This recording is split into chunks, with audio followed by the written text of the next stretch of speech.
Hello. कैसे हैं आप लोग? वैसे तो मेरी आपसे मुलाकात प्राय रोज होती रहती है, कभी हिस्ट्री लेकर तो कभी पॉलिटी लेकर।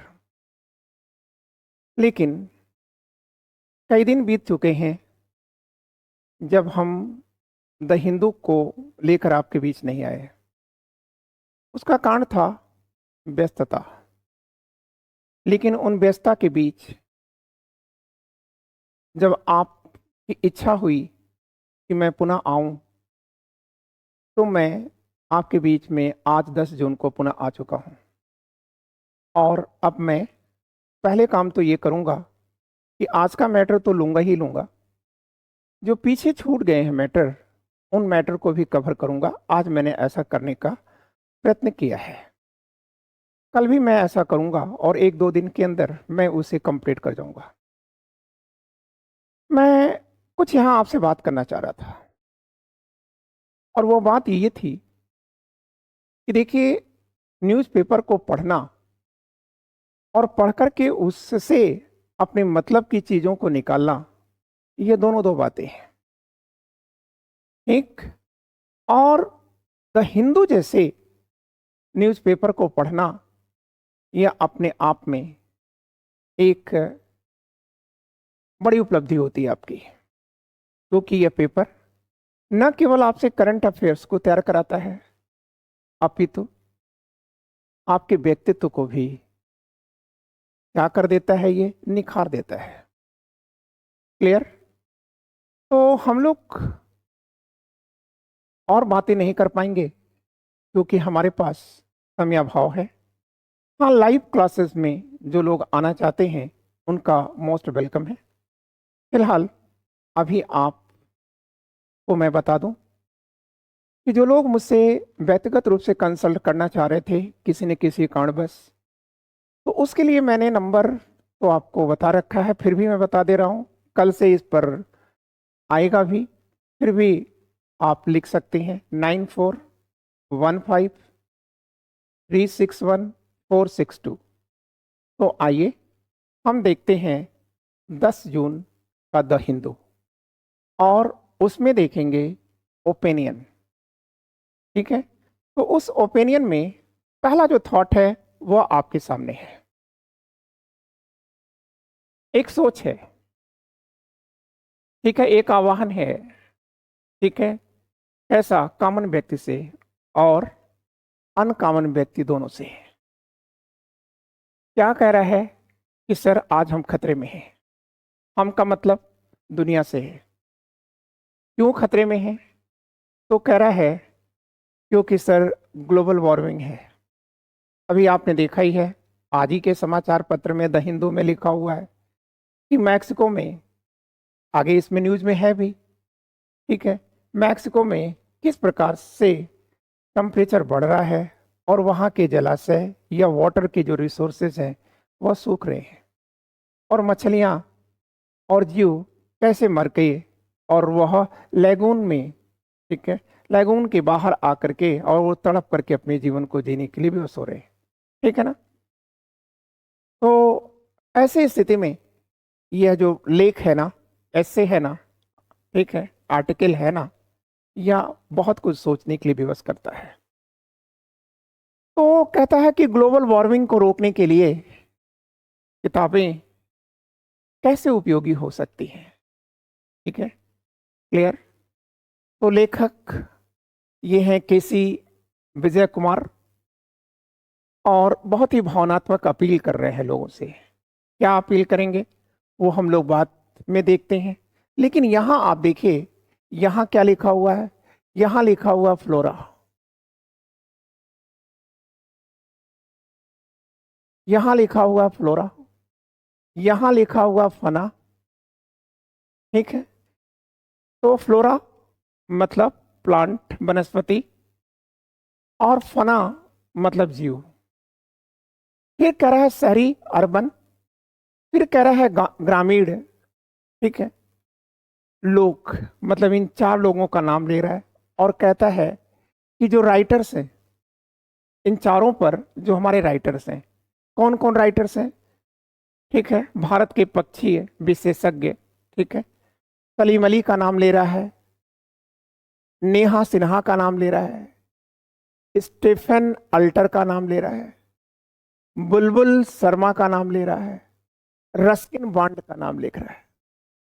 इन्होंने कहा, ये लेखक कह रहा है कि इन सभी लोगों ने जो इकोलॉजिकल सत्य है, ठीक है, इसको क्वेस्ट मतलब सत्य को खोजने के लिए काफी प्रयत्न किए हैं और इस प्रयत्न में उन्होंने भारत की विविधताओं का उल्लेख किया है। क्लियर? फिर अब लेखक अपनी पेन जब चलाता है ना, तो कैसे लोगों को भावनात्मक बना रहा है। ठीक है, आप जरा देखिए, आप थोड़ा सा ध्यान दीजिएगा क्योंकि मेंस का भी क्वेश्चन बनेगा और प्री का भी क्वेश्चन बनेगा, दोनों हमने बना करके आपके बीच में रख दिया है। ठीक है, कितने क्वेश्चन बन सकते हैं प्री में, कितने क्वेश्चन बन सकते हैं मेंस में, ये हमने पूरा बखूबी किया है आगे। फिलहाल एक समरी आपको दे दूं, फिर हम लोग भाग के वहां चलते हैं, अपने मतलब की बात करते हैं। देखिए इसमें कैसे ये भावनाओं से खेल रहा है लेखक। ये लेखक कह रहा है लुक बैक एट चाइल्डहुड, ठीक है, यह बचपन की ओर लौट जाने के लिए आह्वान कर रहा है और कह रहा है कि जब हम बच्चे थे तो हम क्या करते थे। ठीक है, कि एक पेपर पर पर्वतों को स्केच करते थे और ये कह आगे भी कह रहा है ये हम सबकी मेमोरी है, कॉमन मेमोरी है, हमने भी किया है, आपने भी किया है, हमारे पूर्वजों ने भी किया है, आने वाली पीढ़ियां भी करेंगी। ठीक है, तो कह रहा है कि हमने पत्थरों को सॉरी पर्वतों को, ठीक है, स्केच किया है, ड्रॉ किया है और फिर कह रहा है कि हमने तो प्रहरियों के बीच से सूरज को उगते हुए, ठीक है, चित्रांकित किया है। फिर कह रहा है, ठीक है, कि हमने, ठीक है, रिवर स्नेकिंग अराउंड, और हमने नदियों की सर्पिली गति पर भी, ठीक है, अपनी पेन या पेंसिल चलाई है और उन नदियों के किनारे कह रहा है कि फिर हमने, ठीक है, कोकोनट का कोकोनट कोकोनट समझ रहे होंगे आप सभी लोग, तो कोकोनट के पेड़ को बनाया है। फिर कह रहा है कि हमने उसी कोकोनट की छांव में, ठीक है, झोपड़ी को भी बनाया है। ठीक है, और वे सभी चीजें हमें आकर्षित करती रही हैं। फिर वो कह रहा है, लेखक आगे कह रहा है कि जब हम बच्चे थे तो हमारे माँ बाप, हमारे पूर्वज किस प्रकार से हमें, ठीक है, किसकी कहानी सुनाया करते थे, जैक और जिल की कहानी सुनाया करते थे। ठीक है, मतलब आप याद रखिएगा कैसे हमें देवदूतों की कहानी बताई जाती थी, कैसे हमें राक्षसों की बताई जाती थी और फिर यही बताया जाता था कि वो पहाड़ों और जंगलों में कैसे खो जाते थे। ठीक है, खैर ये सब बातें वो कर रहे हैं। ठीक है, आपको भी अच्छा लगा होगा और आप भी अपनी अतीत में खो रहे होंगे, इसलिए आइए थोड़ा बाहर आते हैं, अतीत से बाहर आते हैं।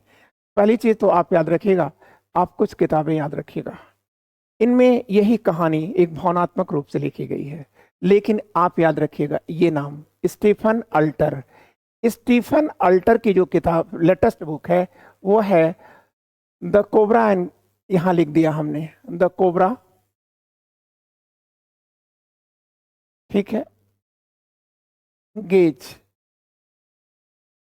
कोबरा की नजरें। ठीक है, क्लियर? तो ये चीज है स्टीफन अल्टर की किताब। इसके साथ साथ आप एक बात और याद रखिएगा, ठीक है, पीटर केर की किताब है स्नो बॉल्स ऑरेंज। ठीक है, पीटर केर, स्नो बॉल ऑरेंज। ठीक है, ये किताब आप याद रखिएगा। ठीक है, फिर एक किताब आप, ये बहुत प्रसिद्ध किताब है अरुंधति राय की। ठीक है, और ये तो आप जानते हैं अरुंधति राय की किताब। ठीक है, the God of small thing, the God of small thing पर अरुंधति राय को 1997 का 1997 का एक पुरस्कार मिला था और उस पुरस्कार का नाम लिखा है इन्होंने बुकर प्राइज विनर। ये है बुकर प्राइज इन्होंने विन किया है इसी किताब पर। फिलहाल आपको एक और भी किताब याद रखना है और वो है, ठीक है, सलीम अली, जो हमारे यहाँ पक्षी विशेषज्ञ माने जाते हैं, बहुत बड़े यह नेचर के वैज्ञानिक रहे हैं, पक्षियों के विशेषज्ञ हैं। तो इनकी एक किताब है the book of Indian birds, ठीक है, the book of Indian birds, ये भी आप याद रखिएगा। और ठीक है, तो इन किताबों के साथ साथ हमको एक चीज और है, नेहा सिन्हा की जो किताब है ये भी याद रखिएगा। नेहा सिन्हा की किताब है wild and wilful, wild and wilful, ये मैडम की किताब है, ठीक है। तो इन किताबों में इन्होंने लिखा क्या है, प्रकृति के बारे में लिखा है, मतलब इन्वायरमेंट और पूरे इकोसिस्टम पर इन्होंने अपनी पेन चलाई है, ठीक है, जिससे पढ़ना और सुनना दोनों ही अच्छा लगता है, ठीक है। तो ये चीजें आपने सीख लिया, क्लियर। लेकिन अब इसमें हमारी मुख्य परीक्षा के लिए और प्री परीक्षा पे क्या क्वेश्चन बनेगा उस पर हमारी नजर टिकनी चाहिए, ठीक है। आइए आगे चलते हैं और इस पर क्वेश्चंस देखते हैं क्या क्वेश्चन बनेगा। देखिए, कह रहा है कि जब ग्लोबल वार्मिंग का युग है, ठीक है, तब कह रहा है नेचर पर लिखी गई किताबें, ठीक है, उसे रोकने में कैसे कारगर हो सकती हैं, ठीक है, इस पर आप बताओ, ठीक है, क्लियर। मतलब in the era of global warming books on nature serve as an essential form of art for several reason, clear. तो कह रहा है कि ये बुक हमारे जो बुक जो नेचर पर लिखी गई हैं वो हमारे ग्लोबल वार्मिंग को बचाने के लिए कैसे सहायक हो सकती हैं, ठीक है, क्लियर। तो ये पॉइंट्स दिए गए हैं, क्लियर। इसमें है रेजिंग अवेयरनेस, जागरूकता को फैलाकर, ठीक है। फिर कह रहा है इमोशनल कनेक्शन, भावनात्मक संबंध जोड़कर। फिर कह रहा है एजुकेशन एंड नॉलेज, शिक्षा और ज्ञान का विकास करके। फिर कह रहा है इंस्पायरेशन फॉर चेंज, बदलाव के लिए, ठीक है, प्रेरणा देकर। फिर कह रहा है कल्चरल रिफ्लेक्शन एंड क्रिटिक्स, ठीक है, सांस्कृतिक जो परंपराएं हैं, ठीक है, और आलोचना, ठीक है, इनको बता करके। फिर कह रहा है सौंदर्य की प्रशंसा करके। तो जरा इसे हम कैसे लिखेंगे, ठीक है। देखिए, जब हम लोग प्रकृति के सौंदर्य से लोगों को बताएंगे तो जाहिर सी बात है कि प्रकृति के सौंदर्य को बताएं और यह बता दें कि आज वो प्रकृति का सौंदर्य कहाँ खो रहा है, तो लोगों में एक इमोशनल अटैचमेंट आ जाएगा नेचर के साथ। और जैसे ही वह नेचर के साथ इमोशनली अटैच्ड करेंगे वैसे ही उनका नेचर या इकोसिस्टम की शिक्षा और उससे संबंधित ज्ञान पाने की एक ललक आ जाएगी। और जब ये ललक आ जाएगी, ठीक है, तो वो परिवर्तन के लिए प्रेरित हो जाएंगे, इंस्पायरेशन फॉर चेंज।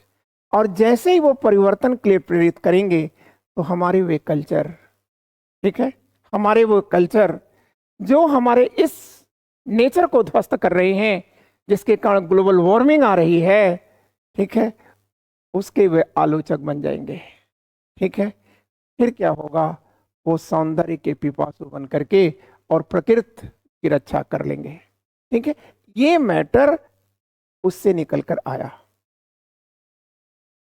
क्लियर।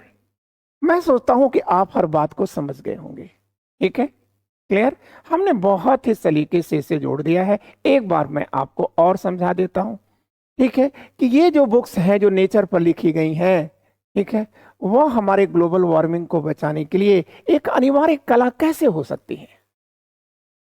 ठीक है, कैसे हो सकती हैं? ठीक है, तो आपको इस पर लिखना है। ठीक है, तो आप क्या करोगे? आप ऐसे लिखो ना। ठीक है,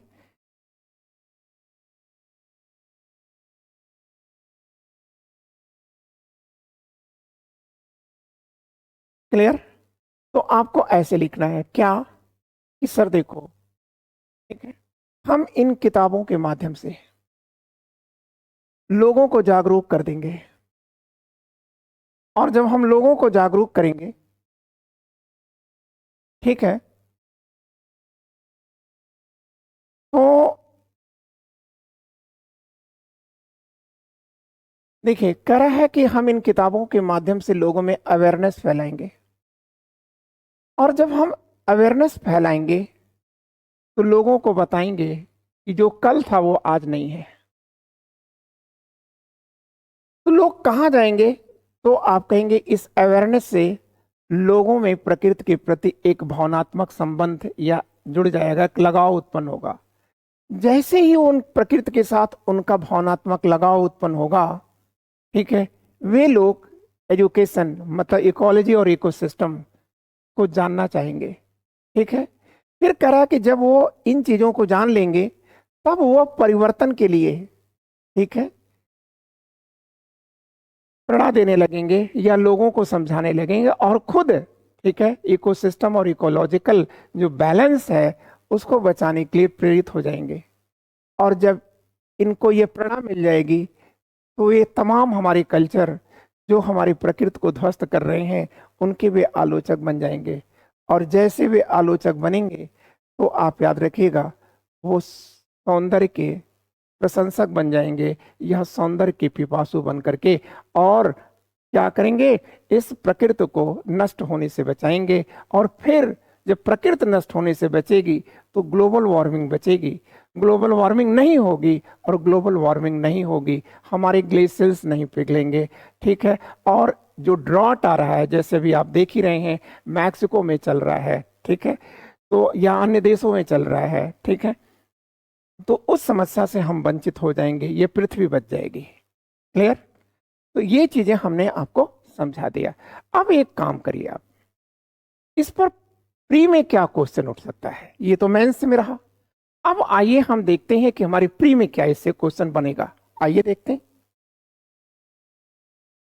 कह रहा है कि what is one of the primary roles of book on nature in the contest of global warming?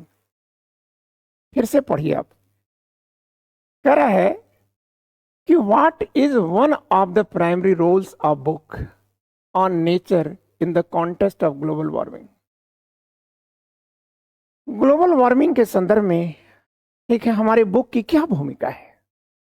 ठीक है, तो देखिए कह रहा है कि प्रोवाइडिंग एंटरटेनमेंट, मनोरंजन देना नहीं सर। फिर क्या कह रहा है?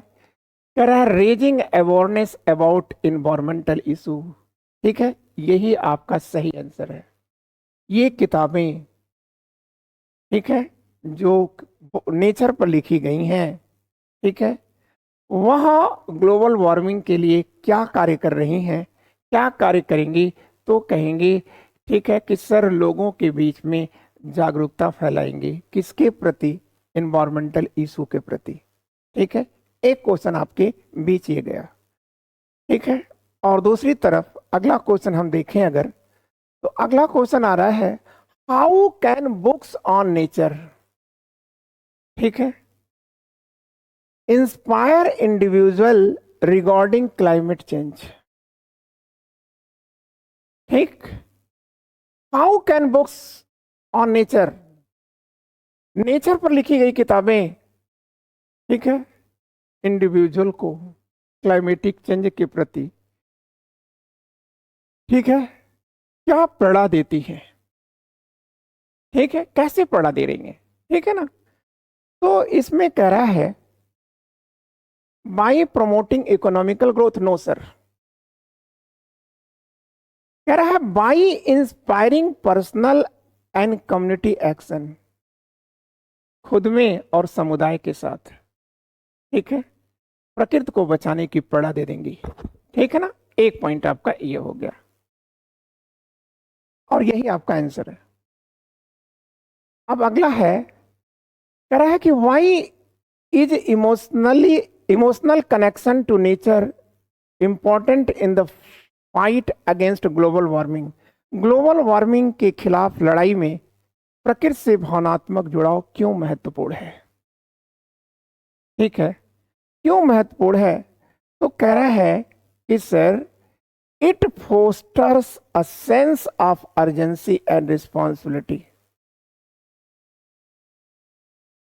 ठीक है, तो कह रहा है कि यह उत्तरदायित्व का पोषण करता है। ठीक है, कि हमारा उत्तरदायित्व क्या है, ठीक है, क्लियर, इसका वो पोषक बन जाता है।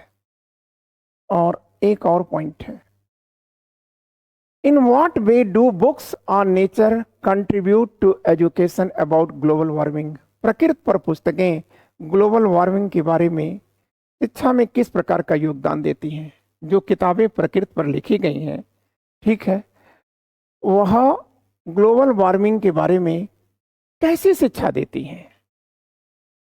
ठीक है, प्रकृति पर जो किताबें लिखी गई हैं, ठीक है, वह ग्लोबल वार्मिंग के संदर्भ में हमें क्या लेसन देती हैं? ठीक है, तो by detailing ecosystem and environmental science. ठीक है, तो आप कहेंगे ये किताबें हमें इकोसिस्टम और एनवायरमेंटल जो साइंस है इसके बारे में शिक्षा देती हैं। ठीक,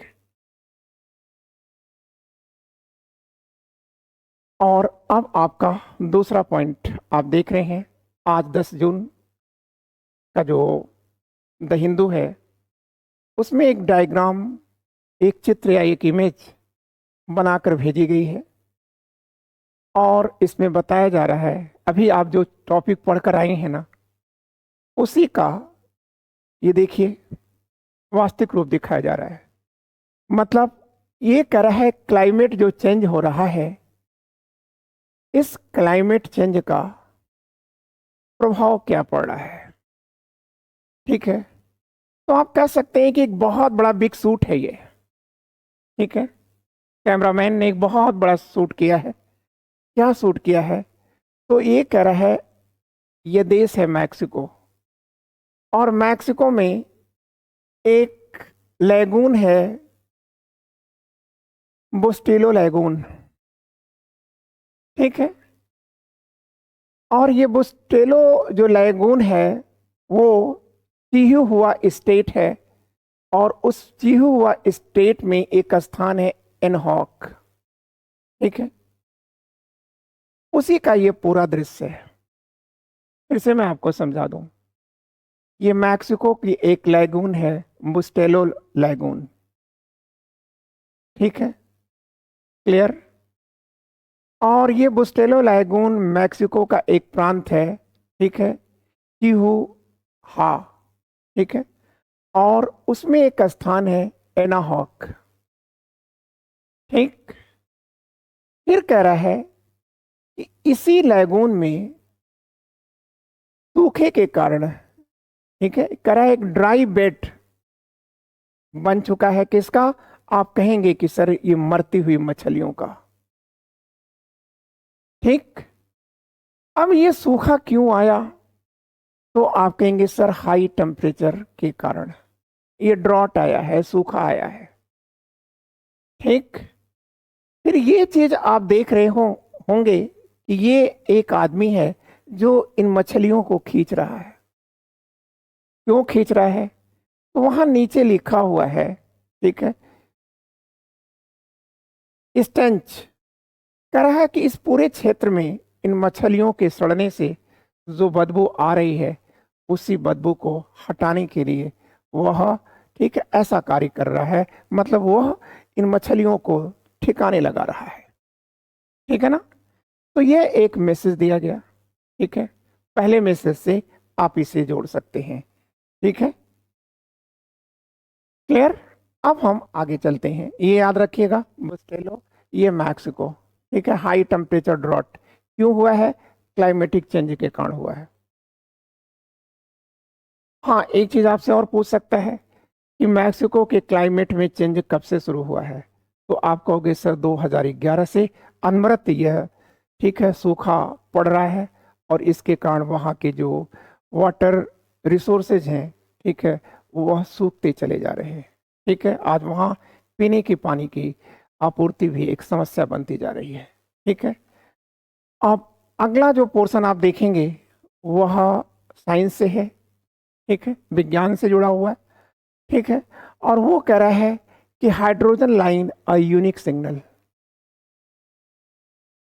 ठीक है, कह रहा है कि hydrogen line a unique signal, ये क्या है? हाइड्रोजन लाइन क्या है?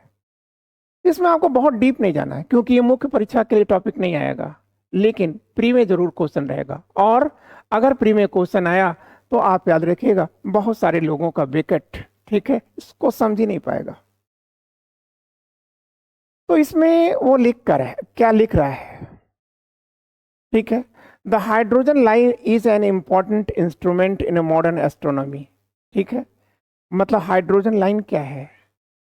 ठीक है, तो कह रहा है कि the hydrogen line is an important instrument. Hydrogen line क्या है? एक इंस्ट्रूमेंट है। इसका कहाँ प्रयोग होता है? तो कह रहा है कि एस्ट्रोनॉमी में प्रयोग होता है। ठीक है, एस्ट्रोनॉमी में इसका प्रयोग होता है। क्लियर? अब कह रहा है किस क्षेत्र में प्रयोग होता है। ठीक है, क्लियर? हाइड्रोजन लाइन है क्या, पहले तो ये चीज देखिए। ठीक है, तो ये कह रहा है कि each hydrogen atom is made of one proton. ठीक है, अगर हम हाइड्रोजन एटम को देखें तो कह रहा है कि इसमें एक प्रोटॉन होता है और एक ही इलेक्ट्रॉन होता है। कह रहा है कि each hydrogen atom is made of one proton and one electron. Both these particles have a property to called spin. कह रहा है कि ये जो दोनों पार्टिकल्स हैं, ठीक है, इलेक्ट्रॉन एंड प्रोटॉन, इनकी एक प्रॉपर्टी होती है, ये स्पिन करते हैं। अब कह रहा है स्पिन क्या होता है? ठीक है, तो जब ये मूव करते हो कभी अप और कभी डाउन में, तो इसी को स्पिन कहते हैं। ठीक है, फिर कह रहा है कोलोक्यूली, मतलब बोलचाल की भाषा में, ठीक है, we can say the spin can point up और down at the given time. कह रहा है कि स्पिन को, ठीक है, बोलचाल की भाषा में क्या कहा जाता है? तो कभी ऊपर तो कभी नीचे आता है, ये हमने आपको बता दिया है। ठीक है, कह रहा है कि लेकिन जब ये स्पिन होती है, ठीक है, तो स्पिन अगर वो ऐसे है और एक स्पिन ऐसे भी हो सकती है, ठीक है, समानांतर भी हो सकती है। तो कह रहा है कि ऐसे स्पिन को हम क्या कहते हैं? तो कह रहा है कि ऐसे स्पिन को हम अलाइंड कहा करते हैं, अलाइंड स्पिन, अलाइंड। ठीक है, कैसी? जब ये दोनों पैरेलल चल रहे हों। लेकिन कह रहा है कि जब वो अपोजिट स्पिन कर रहे हैं, जब वो अपोजिट स्पिन कर रहे हैं, तब वो उसे कह रहा है, उसे एंटी अलाइन कहा जाता है। कहता है कि जब वो एंटी अलाइन कर रहा है तब उसमें एनर्जी मैक्सिमम होती है। ठीक है, लेकिन धीरे धीरे वह पैरेलल स्पिन करने लगता है। ठीक है, तो कह रहा है कि पैरेलल स्पिन करते समय एक एनर्जी मुक्त होती है। ठीक है, एक एनर्जी मुक्त होती है, ठीक है, इमिट्स होती है। ठीक है, देखिए यहां लिखा है व्हेन द स्पिन और anti aligned the atom will have more energy. ठीक है, मतलब जो जब वो ऐसे चल रहा है, एक उल्टा, एक इधर चल रहा है, एक इधर चल रहा है, तो कह रहा है कि तब इसके अंदर मोर एनर्जी होती है। ठीक है, the atom will set this excess energy when the electron flips the spin. ठीक है, लेकिन कह रहा है कि वह इस एक्सेस एनर्जी को, ठीक है, रिलीज कर देता है जब, ठीक है, इलेक्ट्रॉन पर फ्लिप्स या धक्के मारा जाता है। ठीक है, क्लियर। तो फिर कह रहा है कि दिस इमिट इलेक्ट्रोमैग्नेटिक, ठीक है, रेडिएशंस। जब ये एक्सेस एनर्जी बाहर निकलती है, ठीक है, तो ये बाहर निकली हुई एनर्जी जो है इसी को इलेक्ट्रोमैग्नेटिक रेडिएशन कहा जाता है, जिसकी वेवलेंथ 21 सेंटीमीटर होती है। ठीक, और इसी का प्रयोग हम क्या कर सकते हैं, आप कहेंगे तारों और नक्षत्रों के बीच में मैसेज भेजने के लिए प्रयोग कर सकते हैं। ठीक है, वह दिन दूर नहीं, ये कह रहा है कि वह दिन दूर नहीं जब हमारे एस्ट्रोनॉमर्स, ठीक है, क्या कर लेंगे, ठीक है, हमसे दूर अगर किसी ग्रह पर कोई मानवता रहती होगी उसको हम खोज लेंगे। ठीक है, क्लियर। फिर एक कह रहा है कि लेकिन ये जो हाइड्रोजन लाइन है ना, इसकी डिस्कवरी कब हुई थी, तो कह रहा है कि 1951 में हुई थी। क्लियर। तो ये चीजें आपको हमने समझा दिया, क्लियर है ना। अब आगे चलते हैं, इस पर क्वेश्चन क्या बनेगा। ठीक है, प्रीवियस क्वेश्चन क्या बनेगा, तो देखियो इस पे क्वेश्चन बनेगा, कह रहा है कि what is the hydrogen line. ठीक, एकदम क्लियर करके आप पढ़िए अखबार को। ठीक है, अब जरा आप सोचिए कि अगर आपसे पूछे कि व्हाट इज हाइड्रोजन लाइन, तो ये तो द हिंदू ने फोटो सहित छापा है, लेकिन बहुत कम लोग होंगे जो इस पर सही निशान लगा पाएंगे। ठीक है, तो आइए हम देखते हैं, कह रहा है कि what is the hydrogen line. ठीक, तो हम आपको बता देते हैं कि हाइड्रोजन लाइन क्या है। तो इसका आंसर ये दिया गया है, an emission of electromagnetic radiation. ठीक है, रेडिएशन फ्रॉम हाइड्रोजन एटम्स। ठीक है, हाइड्रोजन एटम से, ठीक है, इलेक्ट्रोमैग्नेटिक रेडिएशन का निकलना। ठीक है, आपको कुछ नहीं करना है। अगर आपसे पूछा जाता है कि सर हाइड्रोजन लाइन क्या है, ठीक है, तो आप कह देना कि हाइड्रोजन एटम से किसका निकलना, इलेक्ट्रोमैग्नेटिक रेडिएशन का निकलना ही हाइड्रोजन लाइन है। ठीक है, फिर वो पूछते, फिर अगर आपसे इसी क्वेश्चन के अंदर आपसे पूछे कि सर ये हाइड्रोजन एटम से कब निकलता है इलेक्ट्रोमैग्नेटिक रेडिएशन, तो आप कह देना कि sir when their spin align। ठीक है, क्लियर। जब उनका स्पिन क्या हो, समानांतर हो, मतलब ऐसे हो। ठीक है, ऐसे हो तब निकलता है। ठीक है, तो आप बखूबी समझ गए होंगे कि क्या है हाइड्रोजन लाइन। ठीक, आगे हम चलते हैं, कह रहा है what causes the hydrogen atom to emit radiation of wavelength 21 centimetre. 21 centimetre मतलब कह रहा है कि what causes the hydrogen atom to emit radiation of wavelength 21 centimetre. क्या कारण है, ठीक है, कि हाइड्रोजन एटम एक इमिट करता है 21 सेंटीमीटर वेवलेंथ को। ठीक है, क्लियर। तो इसका आंसर आपको मैं बता देता हूं, ये है when the electron in hydrogen atom flips it spin from anti aligned to aligned. मैंने आपको कहा, ठीक है, पहले ही बता रखा था, समझाते थे, when the electron in hydrogen atom. ठीक है, जब इलेक्ट्रॉन हाइड्रोजन एटम में, जब इलेक्ट्रॉन कह रहा है फ्लिप्स टू स्पिन, मतलब धक्का देता है किसको, ठीक है, इलेक्ट्रॉन को, क्या करने के लिए, तो कह रहा है स्पिन से, एंटी स्पिन से स्पिन में आने के लिए। ठीक है, तब जो वेव लेंथ उत्पन्न होंगी वह वेवलेंथ 21 सेंटीमीटर की होती है, और इसी वेवलेंथ की इलेक्ट्रोमैग्नेटिक वेव का प्रयोग किया जाता है। ठीक है, दूरस्थ ग्रहों तक सूचनाएं भेजने के लिए। ठीक, क्लियर? आप याद रखना कि यही वो वेवलेंथ है, कौन सा? इलेक्ट्रोमैग्नेटिक वेवलेंथ, जिसका 21 सेंटीमीटर है। इसी का प्रयोग हमने किया था ब्रह्मांड या यूनिवर्स की पहली जो आकाश गंगा है उससे आने वाली पहली रेज को खोजने में। क्लियर? आगे चलो देखते हैं, क्वेश्चन दिया होगा। What was one of the significant impacts of discovering hydrogen line in 1951? ठीक है, कह रहा है कि 1951 में, ठीक है, हाइड्रोजन लाइन को खोज लेने के बाद क्या प्रभाव पड़ता है। ठीक, तो कह रहा है, नहीं ये गलत है। फिर कह रहा है कि it lead to the creation of first map of Milky Way galaxy.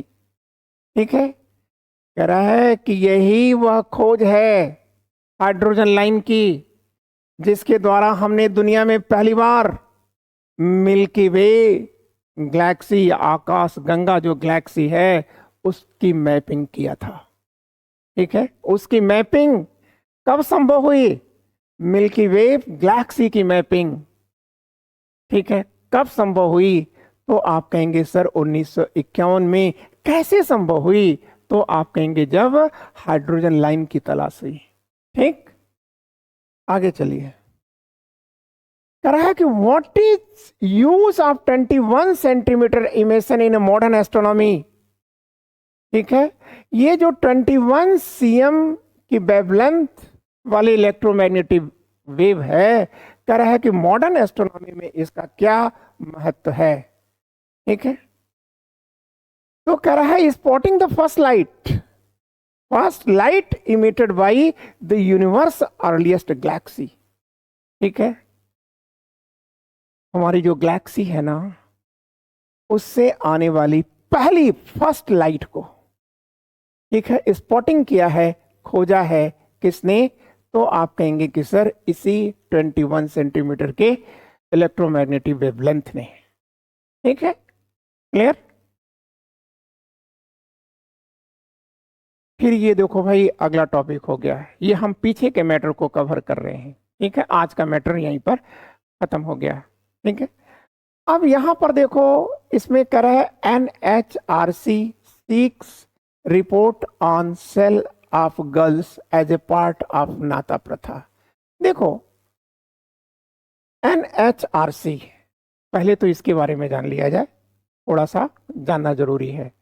ठीक है, नेशनल ह्यूमन राइट कमीशन। ठीक है, नेशनल ह्यूमन राइट कमीशन कह रहा है कि इसने नाथा प्रथा, ठीक है, राजस्थान में है, उत्तर प्रदेश में है, ठीक है, पंजाब के क्षेत्रों में है, तो यहाँ पर एक नाता प्रथा है। ठीक है ना? अब नाता प्रथा में होता क्या है? क्लियर? तो आप कहेंगे लड़की को सेल किया जाता है पैसे लेकर के। ठीक है, लड़की को क्या किया जाता है? सेल किया जाता है। ठीक है, इसमें देखो एक बुरी प्रथा है, अमानवीय प्रथा है। ठीक है, और इसमें बिना किसी उम्र का ध्यान रखते हुए, ठीक है, लड़की का पिता लड़की को कुछ चंद रुपयों के लिए, ठीक है, किसी के हाथों में बेच देता है। ठीक है, तो ये नेशनल ह्यूमन राइट जो कमीशन है, ठीक है, यह इस पर अपनी रिपोर्ट देता है। क्या रिपोर्ट देता है वो हम क्वेश्चन के रूप में आपके बीच में लाए हुए हैं, ताकि आपको ये सारी चीजें पढ़ने की आवश्यकता न पड़े और आपके ब्रेन पर वह एक, ठीक है, न मिटने वाली स्याही बन जाए। ठीक है, तो आप देखिए कह रहा है कि the national human rights commission is, ये क्या है? तो कह रहा है कि सर यह एक ऑटोनोमस स्टैच्यूटरी बॉडी है, स्वशासी। ठीक है, ये एक स्टैच्यूटरी बॉडी है। ठीक है, कॉन्स्टिट्यूशनल बॉडी नहीं है, बल्कि आप कह सकते हैं कि हमारे संविधान के एक्टों का प्रयोग करते हुए इसे बनाया गया है, इसलिए इसको स्टैच्यूटरी बॉडी कहा जा रहा है। फिर कह रहा है कि यह कब बना था? तो कह रहा है कि 1993 में बना था। कैसे बना था? तो कह रहा है कि under national human right commission ठीक है ना। अच्छा, ये इस्टेब्लिश इन 1993 में ये बनता है ना नेशनल ह्यूमन राइट। फिर कह रहा है कि under the national human right commission of India to protect and promote human rights in India. ठीक है, इसका कार्य क्या है? तो कह रहा है कि सर इंडिया में, ठीक है, यह करता क्या है, जो ह्यूमन राइट्स हैं उसकी सुरक्षा करता है। ठीक है ना। अच्छा, फिर कहता है ये कैसे बना था? तो कह रहा है कि it was setup under the protection of human right act 1993। ठीक है, यह किस एक्ट के द्वारा बना है? तो ये बता रहा है कि 1993 में, ठीक है, the protection of human right act के तहत बना है। ठीक है ना, क्लियर। अब आओ जरा इस पर कुछ क्वेश्चन कर लेते हैं, इस पर प्रैक्टिस कर लेते हैं। तो कह रहा है कि who is eligible to the chairperson of the national human rights commission. ठीक है, नेशनल ह्यूमन राइट कमीशन का जो चेयरमैन होता है वो कौन हो सकता है? तो कह रहा है कि एनी रिटायर्ड जज। नहीं सर। फिर कौन हो सकता है? तो कह रहा है कि retired chief justice of India और जज ऑफ द सुप्रीम कोर्ट। ठीक है, यही सही है। मतलब सुप्रीम कोर्ट के मुख्य न्यायाधीश, जो कि 2019 तक हुआ करते थे, लेकिन 2019 में इसमें परिवर्तन कर दिया गया कि चीफ जस्टिस या सुप्रीम कोर्ट का कोई भी जज, ठीक है, इसका सदस्य, इसका अध्यक्ष बन सकता है। आगे अगर हम आगे देखें तो कह रहा है how many members with practical experience in A matters relating to the human rights are appointed to the National Human Rights Commission।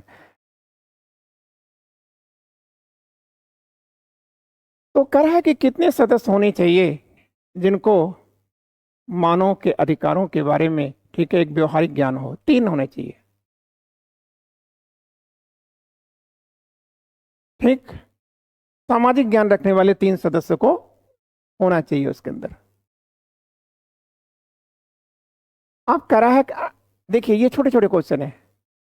Under which act was the national human rights commission of India establish? ये देखिए, protection of human right act 1993।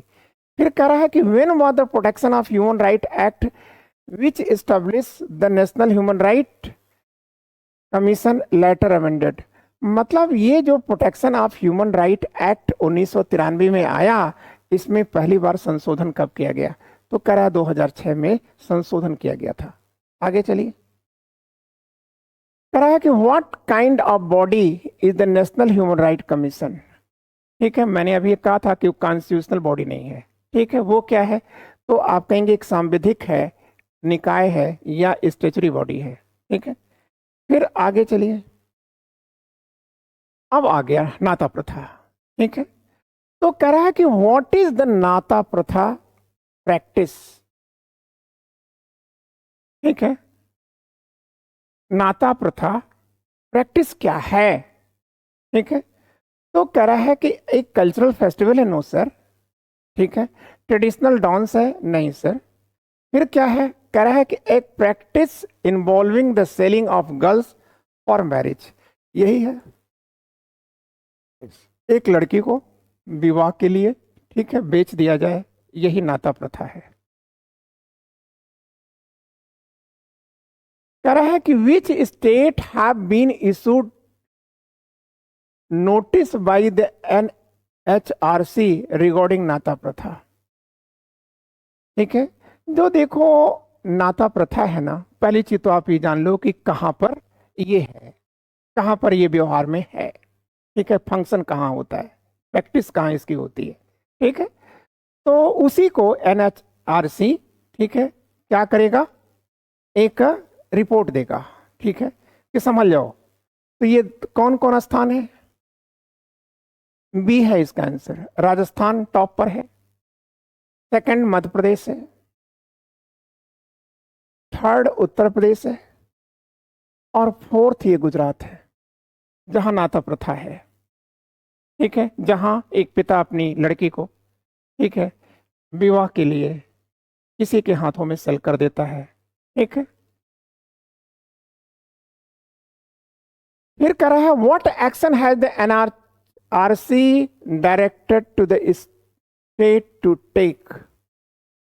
देखो, कह रहा है कि NHRC ने क्या निर्देश दिया है राज्यों को?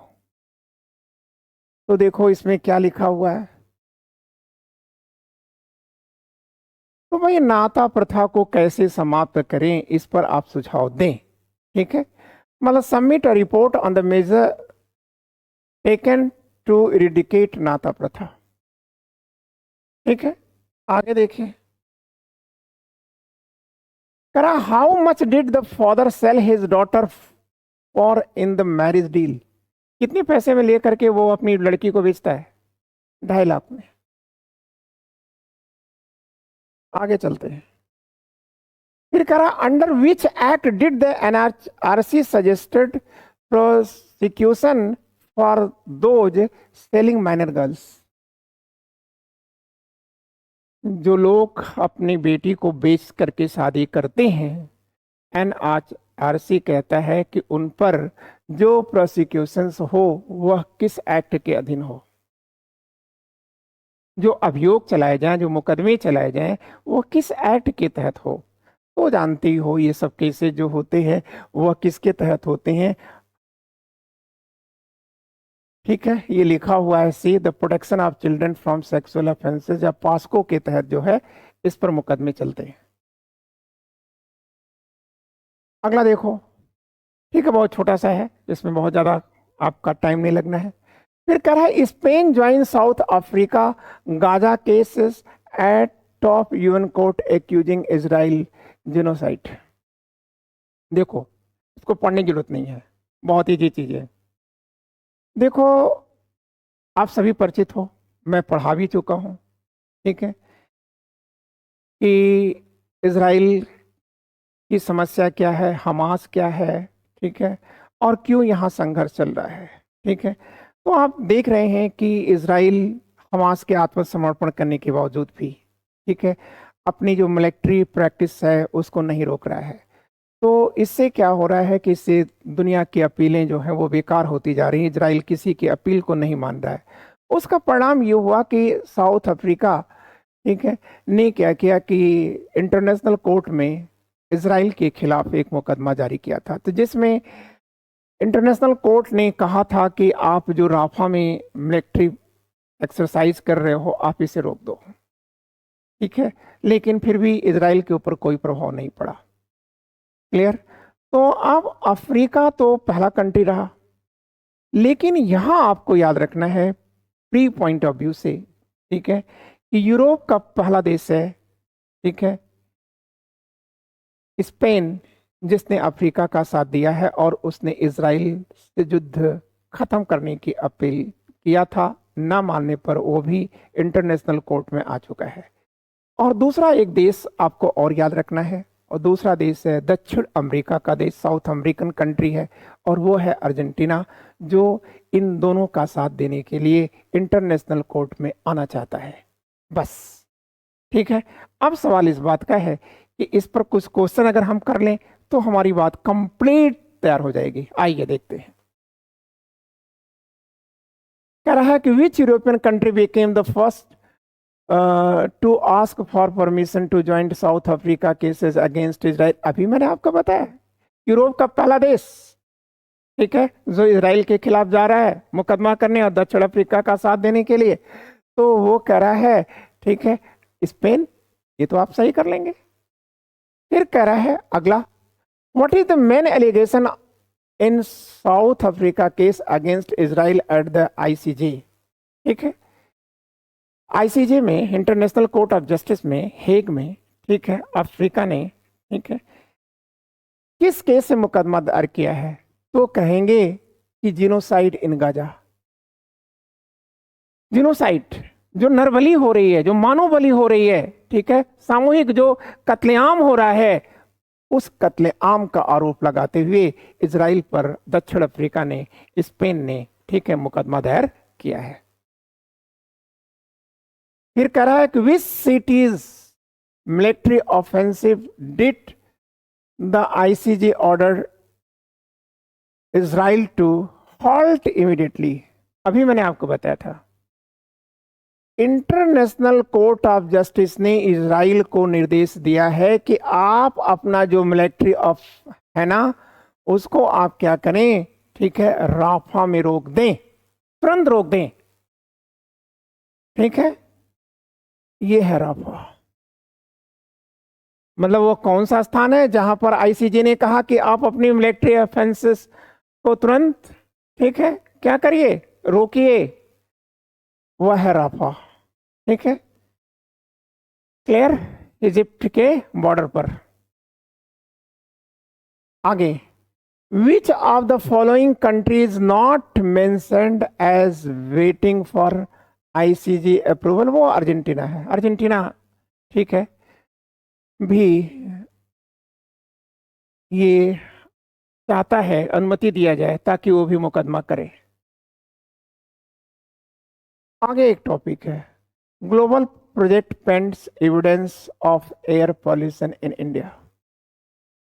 देखो ये ग्लोबल प्रोजेक्ट है, देखो यहां आप आ जाओ, कह रहा है कि द ग्लोबल प्रोजेक्ट, इस ग्लोबल प्रोजेक्ट का नाम क्या है? कह रहा है air of the Anthropocene. Air of Anthropocene क्या है? एक ग्लोबल प्रोजेक्ट है, ये क्या करना चाहता है? तो कह रहा है is an innovative initiative combining scientific research and आर्टिक्स expression raise awareness about air pollution. ठीक है, फिर से समझो बात को कि एयर ऑफ द एंथ्रोपोसिन एक ग्लोबल प्रोजेक्ट है जो एयर पॉल्यूशन को रोकने के लिए, ठीक है, क्या कर रहा है? जो साइंटिस्ट हैं और जो आर्टिस्ट हैं दोनों को मिला करके एक प्रयोग कर रहा है। ठीक है, कि हम, ठीक है, एयर में मौजूद जो पार्टिकुलेट्स हैं उन पार्टिकुलेट से हम आम जनता को कैसे परिचित कराएं। ठीक है, तो कह रहा है कि ये पार्टिकुलेट होता क्या है। ठीक है, तो देखो जो एयर होती है ना उसमें सॉलिड होता है और लिक्विड ड्रॉप्स होते हैं। इन दोनों को मिला करके जब एयर को कहा जाता है, पढ़ा जाता है, तो उसी को पार्टिकुलेट कहा जाता है। मतलब हवा में तैरते हुए सॉलिड और वाटर के ड्रॉप्स, ठीक है, को हम पार्टिकुलेट्स कह रहे हैं। ठीक है, अब ये चीजें हम अच्छा कर लें, ठीक है, इसमें क्या है, तो आइए हमने आपको समझा दिया, ठीक है ना। तो आइए अब हम लोग इसी को प्रैक्टिस करते हैं। कह रहा है कि इसका उद्देश्य क्या है। ठीक है, किसका उद्देश्य? तो आप देखो ये जो ग्लोबल प्रोजेक्ट चल रहा है जिसका नाम है एयर ऑफ द एंथ्रोपोसिन, ठीक है, इस एयर ऑफ एंथ्रोपोसिन का उद्देश्य है क्या? तो कह रहा है कि इसका उद्देश्य है, ठीक है, the main goal is to make air pollution visible and understandable to the general public. ठीक है, इसका उद्देश्य है कि जो एयर है ना, ठीक है, उस एयर में जो पॉल्यूशन है उसे देखा जा सके और जनरल आदमी जो है, सामान्य आदमी भी उससे परिचित हो सके कि कौन सी एयर प्रदूषित है। ठीक है, अब कह रहा है इसके तरीका क्या है। ठीक है, आम आदमी को एयर में जो पॉल्यूशन है, जो पार्टिकुलेट्स हैं, उससे परिचय कराने का तरीका क्या है? तो वो कह रहे हैं डिजिटल लाइटिंग पेंटिंग।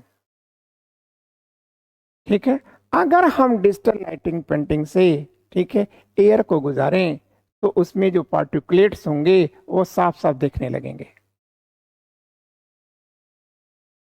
फिर कह रहा है कि व्हाट इम्पैक्ट डज पार्टिकुलेट्स, देखो ये लिखा है पार्टिकुलेट्स मतलब सॉलिड और लिक्विड ड्रॉप्स एयर में जब होते हैं तो उसी को पार्टिकुलेट कहते हैं।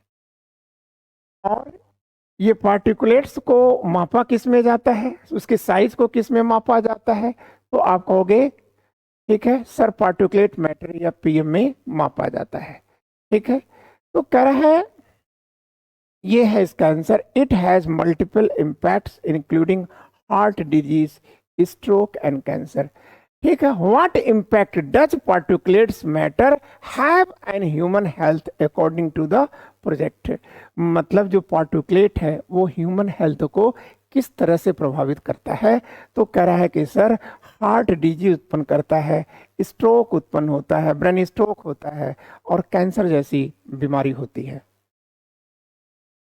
आगे कह रहा है what type of stoves in Ethiopia was found to have extremely high PM, ठीक है, पार्टिकुलेट्स मैटर 2.5 कंसंट्रेशन।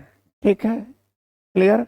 इथियोपिया के किस स्टोव से, ठीक है, जो पार्टिकुलेट्स निकलते हैं, ठीक है, वह 2.5 के होते हैं। तो आप कहोगे कि सर बायोमास स्टोव से सबसे खतरनाक है। ठीक है, बायोमास जो स्टोव्स होते हैं ना, उससे जो पार्टिकुलेट्स निकलते हैं वो 2.5 के होते हैं।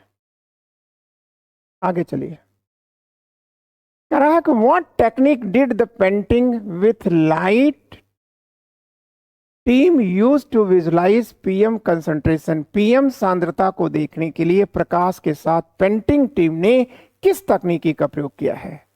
ठीक है, तो आप कहेंगे LED array programmed to flash based on PM. सीधी सीधी से बात करो, एलईडी रेज का प्रयोग किया है। आगे चलो, where in India where the PM2.5 level compared. देखो भारत में, ठीक है, 2.5 PM कंसंट्रेशन वाली एयर कहाँ पर मतलब देखी गई है, या कहाँ पर इन्होंने इस प्रोग्राम ने, ठीक है, कहाँ का दस्तावेज निर्मित किया है। तो आप याद रखना, दिल्ली के शहर का और दिल्ली के गांव का, पालमपुर का, इन दोनों जगह की एयर को लिया है और उन दोनों जगहों के एयर में इन्होंने तुलना किया है। तो ये जो अर्बन दिल्ली है इसमें पीएम कितना है, 2.5 है, जो कि बहुत ही डेंजरस है। फिर कह रहा है कि in which country were air pollution level documented for this project. देखो जो ये प्रोजेक्ट चल रहा है ना, ये कितने देशों में चल रहा है, सीधी सीधी सी बात है। तो याद रखना कि 3 देशों में चल रहा है, India, Ethiopia and United Kingdom या ब्रिटेन। ठीक, अब कह रहा है कि which pollutants level were measured and made visible in this project. ठीक है, ये जो प्रोजेक्ट चल रहा है इसमें किस पॉल्यूएंट को, ठीक है, मापा जाता है। तो ये तो लिखा है particulate matter PM2.5। Which method did the project use to make air pollution visible. ठीक है, तो परियोजना ने वायु प्रदूषण को दृश्यमान बनाने के लिए किस विधि का प्रयोग किया है। तो अभी तो आपको बता दिया था, डिजिटल लाइट पेंटिंग का। ठीक है ना। आगे अब देखो, ये चीजें जो है आपके लिए बहुत ही महत्वपूर्ण है, बहुत ही महत्वपूर्ण है। ठीक है, देखो कह रहा है कि which laboratory under the council of scientific and industrial research first develop indelible ink. मतलब अमिट, अमिट स्याही। ठीक है,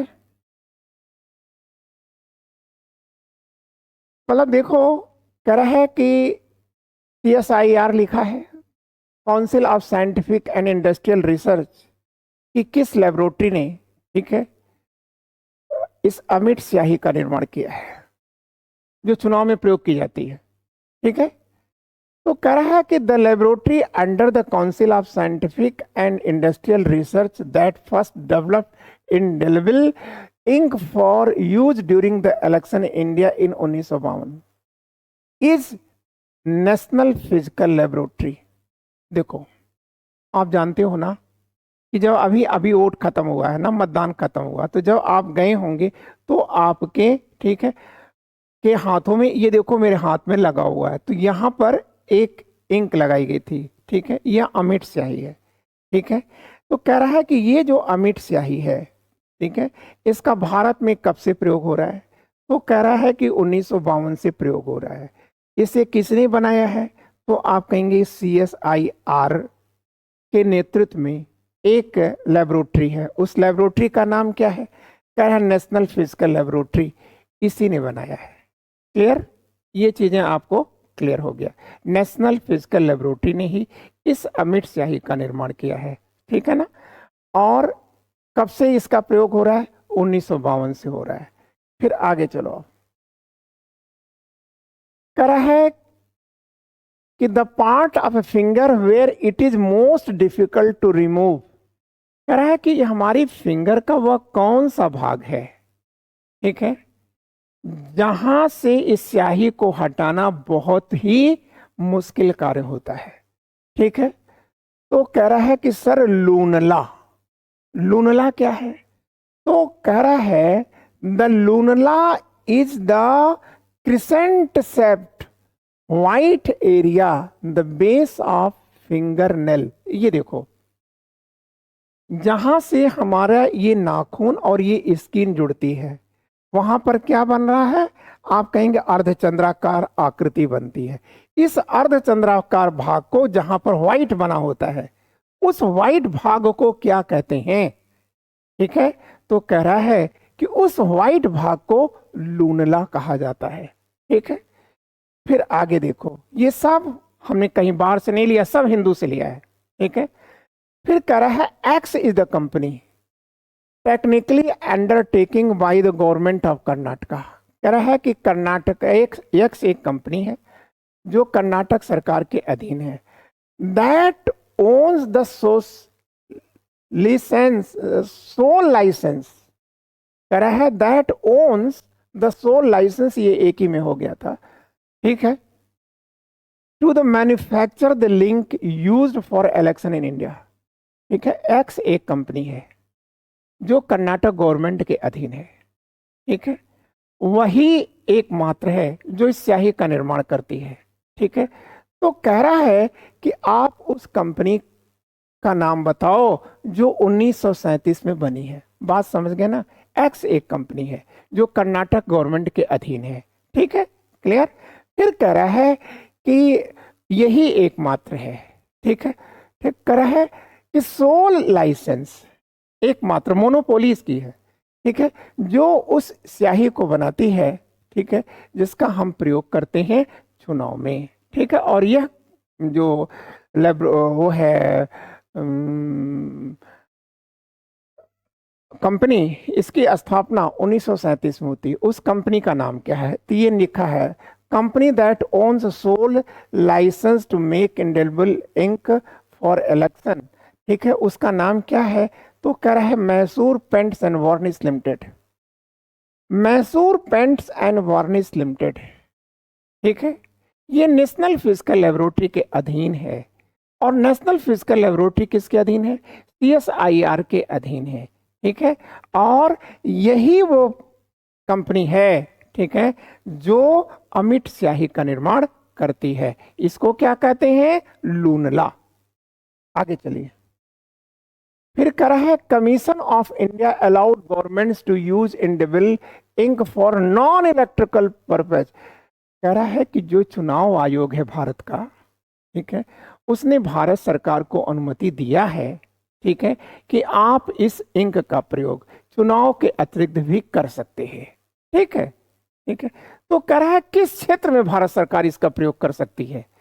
तो आप कहेंगे सर कोविड-19 के अंतर्गत जो लोग क्वारंटाइन हुए थे, उन क्वारंटाइन लोगों को नॉन क्वारंटाइन लोगों से अलगाव उत्पन्न करने के लिए यह स्याही लगाने की अनुमति किसने दिया है? ECI ने दिया है, इलेक्शन कमीशन ऑफ इंडिया ने दिया है।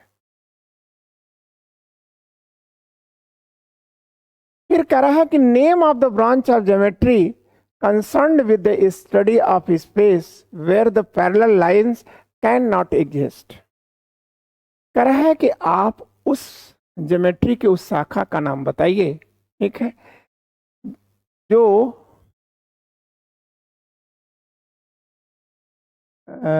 स्पेस से जुड़ी हुई है, क्लियर, और कह रहा है where the parallel lines can not exist, जहां पर कोई समानांतर रेखा नहीं मिलती, तो उसका नाम क्या है? देखिए लिखा है the branch of geometry concern with the study of space.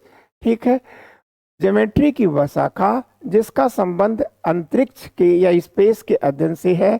ठीक है, where parallel lines can not exist, जहां पर कोई पैरेलल लाइन नहीं होती। ठीक है, तो उस को हम क्या कहते हैं?